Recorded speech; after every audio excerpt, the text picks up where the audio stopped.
దుగాంగ్ it's an herbivorous మమ్మల్, దీన్నే సీకవ్ అని కూడా అంటాము. సో దీని యొక్క యూనిక్నెస్ ఏంటంటే ఇది ఇండియాలోనే only herbivorous mammal lives in the water. So దీని యొక్క హ్యాబిటేట్ చూసుకుంటే warm waters of Indian Ocean and Pacific ఓషన్లో ఇవి ఎక్కువగా ఉంటాయి. సో ఓవరాల్గా వరల్డ్లో వీటి పాపులేషన్ ఎక్కువగా ఎక్కడ ఉంటుంది అంటే నార్థరన్ రివర్స్ ఆఫ్ ఆస్ట్రేలియాలో వీటి లార్జెస్ట్ పాపులేషన్ ఉంటుందన్నమాట.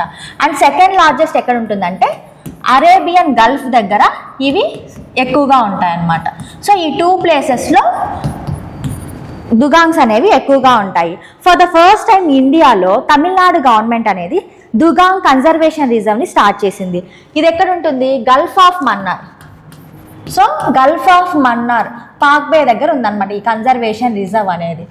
సో దుగాంగ్ యొక్క IUCN రెడ్ లిస్ట్ చూసుకుంటే IUCN రెడ్ లిస్ట్లో వల్నరబుల్ లిస్ట్లో ప్లేస్ చేశారనమాట.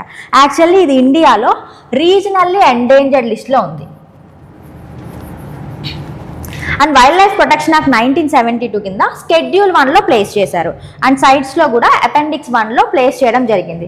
సో ఇండియాలో మేజర్గా ఇవి ఎక్కడ ఉంటాయి అంటే Gulf of Mannar, Gulf of Kutch, Palk Bay and Andaman Nicobar island. So ఈ 4 ప్లేసెస్లో ఈ దుగాంగ్స్ అనేవి ఇండియాలో కనిపిస్తూ ఉంటాయన్నమాట.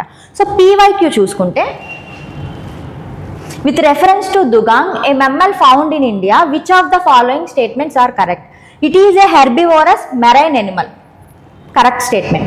Second statement, it is found along the entire coast of India. So overall entire coast of India లో ఉంటాయి అంటున్నారు. ఇది రాంగ్ ఆప్షన్. మనం ఇందాక చూసాం కదా Gulf of Mannar, Gulf of Kutch, Andaman and Nicobar ఐలాండ్స్లో ఇవి ఎక్కువగా ఉంటాయి అని. సో ఇది wrong statement. It is given legal protection under schedule 1 of the wild life protection act 1972. ఈ స్టేట్మెంట్ కూడా కరెక్టే. సో 1 and 3 స్టేట్మెంట్స్ అనేవి కరెక్ట్. సో ఇది కరెక్ట్.